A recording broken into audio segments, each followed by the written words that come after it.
Pada pelajaran Alkitab kali ini kita akan bertolak pada satu ayat yang terambil dalam Markus pasalnya yang ke-16, ayatnya yang ke-8. Markus pasal 16 ayatnya yang ke-8. Saya akan bacakan bagi kita semua, tapi tentu saja Bapak Ibu, Saudara sekalian yang ada di rumah bisa membaca di Alkitab masing-masing. Firman Tuhan berbunyi demikian, Markus 16 ayat 8. Lalu mereka keluar dan lari meninggalkan kubur itu, sebab gentar dan dahsyat menimpa mereka. Mereka tidak mengatakan apa-apa kepada siapapun juga karena takut. Karena ini adalah pendalaman Alkitab, maka saya perlu memberitahukan mindset dasar dalam belajar Alkitab. Mindset dasar yang pertama adalah saya dan saudara harus mencintai Alkitab itu sebagaimana adanya ia, sebagai firman Allah. Kita harus mencintai Alkitab. Ada begitu banyak orang Kristen yang kelihatannya mencintai Alkitab, mencintai firman Tuhan, tetapi sebenarnya yang dia cintai adalah tafsiran Alkitab. Orang-orang seperti ini biasanya mengembangkan satu sikap yang eksklusif terhadap tafsiran golongannya. Yang lain dianggap kurang benar, yang punya dia dianggap paling benar. Nah, ini yang harus dihindari. Yang dicintai itu adalah Alkitabnya, firman Tuhannya. Karena tafsir bisa saja memiliki kelemahan atau kekurangan. Dengan mencintai Alkitab, maka saya dan saudara akan terpacu untuk tidak sekedar membeo dan membebek pada ajaran-ajaran, namun secara kritis menelaah, secara kritis aktif membaca. Cukup banyak orang Kristen yang membaca Alkitab hanya pada waktu mendengar khotbah saja. Tapi begitu pulang ke rumah, Alkitab dibiarkan menganggur. Mohon maaf, tidak bermaksud menyinggung daerah-daerah Kristen, tapi saya orang Manado dan saat ini saya pelayanan di Kupang dan begitulah kenyataannya. Betapa Alkitab itu sering menjadi tempat bertenggernya debu-debu karena kurang dibaca. Tapi begitu ada ibadah ya dibaca. Kita cintailah Alkitab sebagai firman Tuhan dan kita harus menikmatinya setiap hari. Saya rasa kita semua setuju akan hal ini. Itu yang pertama. Tetapi mindset yang berikut, yang kedua adalah kita harus punya presuposisi. Apa itu presuposisi? Presuposisi adalah posisi awal sebelum kita menikmati Alkitab. Jadi Alkitab ini tersaji, Alkitab yang sama tersaji, tapi jika dua orang yang membaca Alkitab itu berbeda presuposisi, maka pemaknaannya bisa berbeda. Misalnya, seorang ilmuwan sastra membaca Alkitab dengan maksud menelaah Alkitab sebagai sebuah karya sastra. Hasilnya akan berbeda, Bapak Ibu Saudara. Hasilnya pasti berbeda. Ya mungkin dia akan mengkritik secara sastra, teksnya bagaimana, konteksnya bagaimana, lalu dia akan memperkaya pemahaman secara kesusastraan. Tetapi saya dan saudara sebagai orang percaya harus mendekati Alkitab, menikmati Alkitab dalam sebuah presuposisi yang tidak boleh diganggu gugat. Apa itu? Iman. Iman kepada Tuhan yang memberikan kita firman-Nya. Jadi kalau kita datang membaca Alkitab, kita bersekutu dengan firman Tuhan, mentalitas kita adalah orang percaya yang sementara menikmati firman Tuhannya. Nah dengan begitu, walaupun seperti Bapak Gembala tadi dalam doa mengatakan, ada begitu banyak pengajaran di luar sana yang bisa menggoncang posisi iman orang percaya. Bahkan bukan cuma pengajaran Bapak Ibu Saudara, situasi dan kondisi. Kita dikepung dengan berbagai macam kesulitan saat ini. Dengan wabah penyakit yang ada ekses sosialnya, ada ekses budayanya, ada akibat-akibat yang mungkin belum terlihat sekarang tapi nanti akan terlihat. Nah, dengan cara kita memahami Alkitab sebagai firman Allah, kita akan mampu mempertahankan iman. Tapi jika kita tidak punya mentalitas iman, maka kita akan goyah. Karena belum apa-apa sudah terjadi perang ayat di mana-mana mengenai wabah ini misalnya. Ada yang sudah menafsir di atas opini dan menggunakan ayat Alkitab sebagai landasan, dan saya pikir itu berbahaya dan keliru. Tapi jika saya dan saudara punya presuposisi yang jelas, yaitu percaya kepada Alkitab sebagai firman Allah, maka kita akan tidak goyah. Ajaran-ajaran yang kita terima, kita bisa seleksi dan kita bisa pilih mana yang murni. Yang berikut, yang ketiga, mindset berikut. Selain kita punya kecintaan kepada firman, lalu kita punya iman terlebih dahulu, iman mendahului pengetahuan, Bapak Ibu Saudara. Yang ketiga adalah kita harus mampu menerima sejarah Alkitab. Bapak Ibu Saudara harus mengerti, Alkitab yang kita punya sebagai firman Allah ini bukanlah buku sakti yang turun dari sorga. Yang turun kepada siapa? Kepada nabi siapa, rasul siapa, pendeta siapa, dan turun dari sorga. Bukan seperti Taurat yang memang disuruh Tuhan untuk ditulis. Bahkan firman Allah mengatakan, jari Allah yang menulis di dua loh batu itu. Bukan seperti itu. Alkitab yang kita pegang saat ini melewati proses sejarah yang panjang.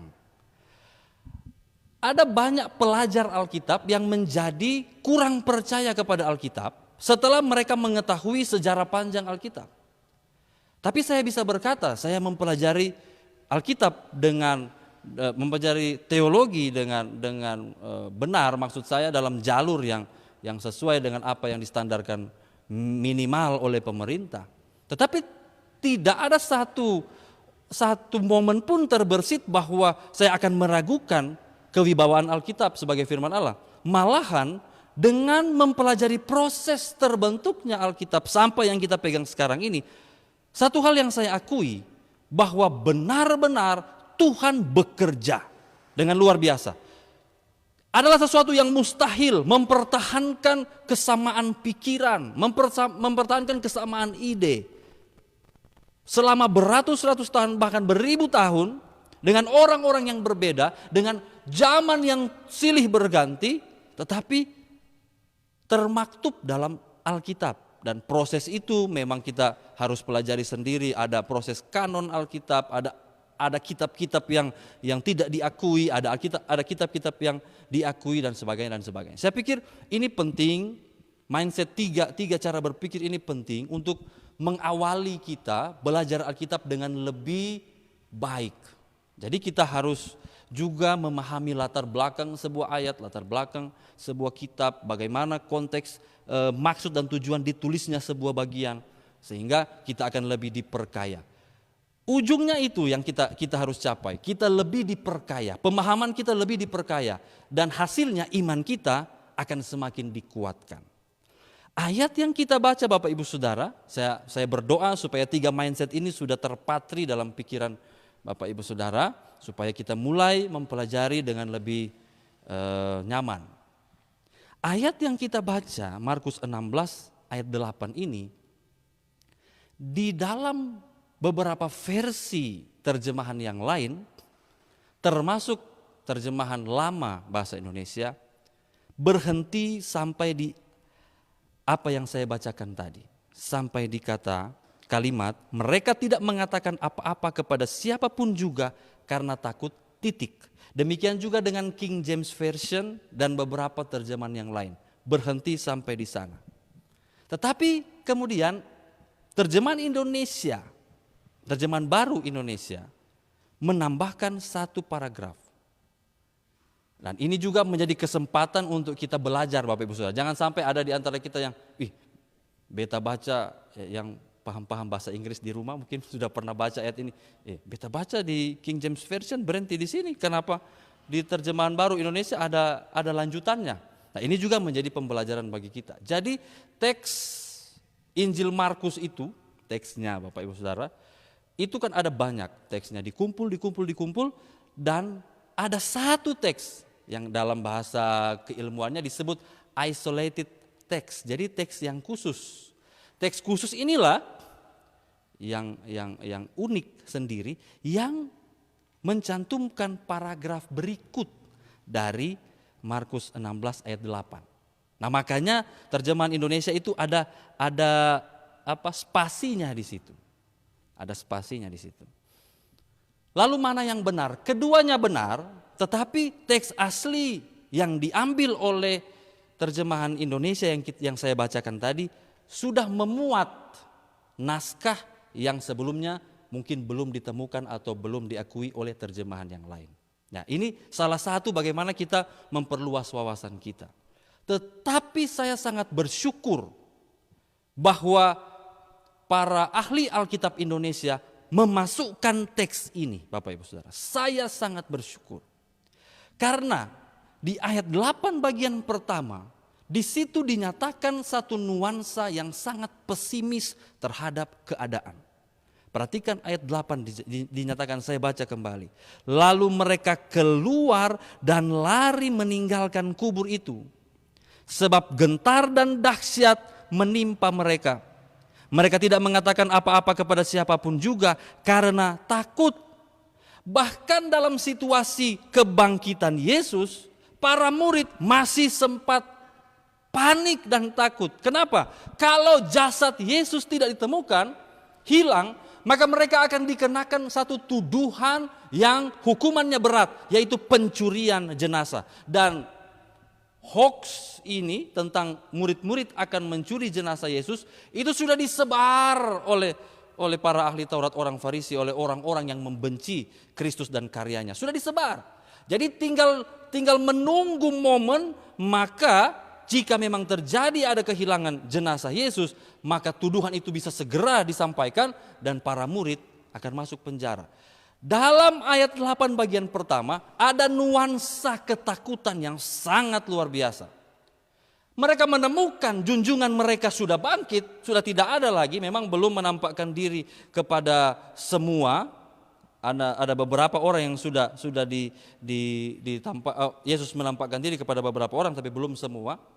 Tetapi itu sudah membuat mereka terpuruk, sangat terpuruk. Pemilihan kata dalam bahasa asli di ayat 8 luar biasa, saudara. Dahsyat kegentaran itu.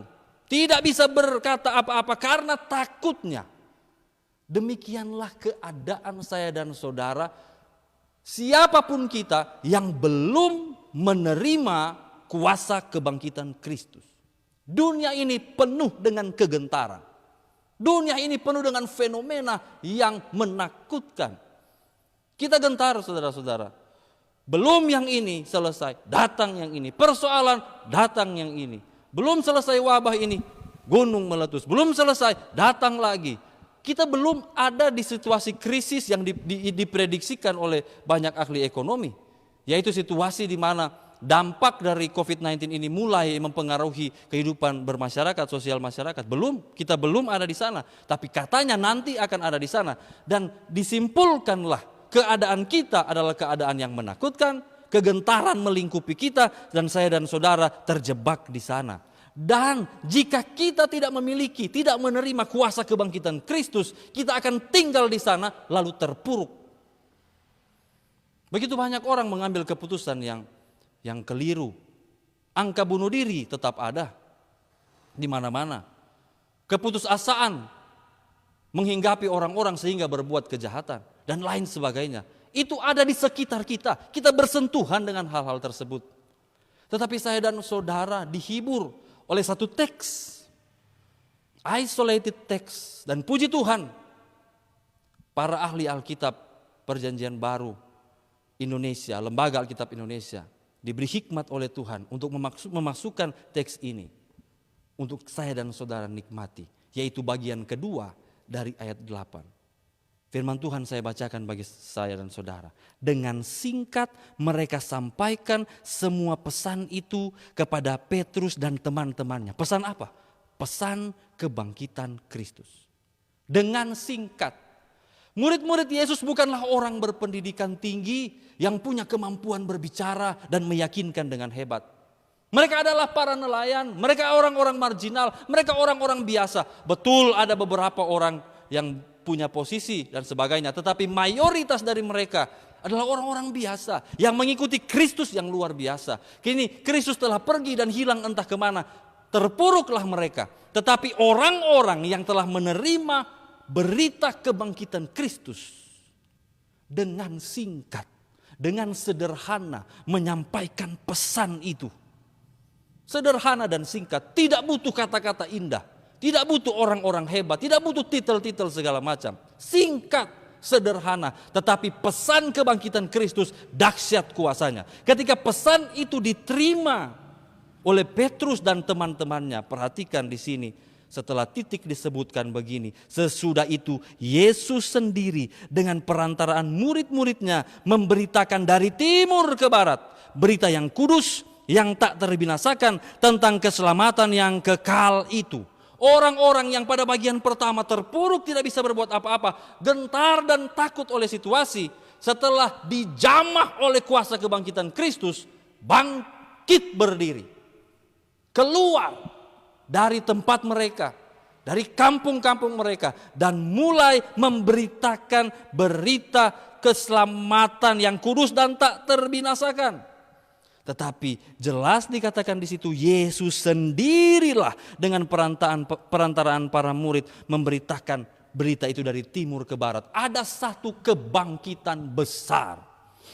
Bapak, Ibu, saya dan saudara mungkin punya keterpurukan masing-masing. Mungkin ada rumah tangga yang saat ini sementara diambang kehancuran. Atau mungkin pribadi-pribadi kita yang merasa putus asa dengan masalah. Atau komunitas-komunitas kita yang mulai retak di mana-mana. Atau apapun lah. Atau iman kita yang goyah. Kita tidak bisa lagi melihat harapan.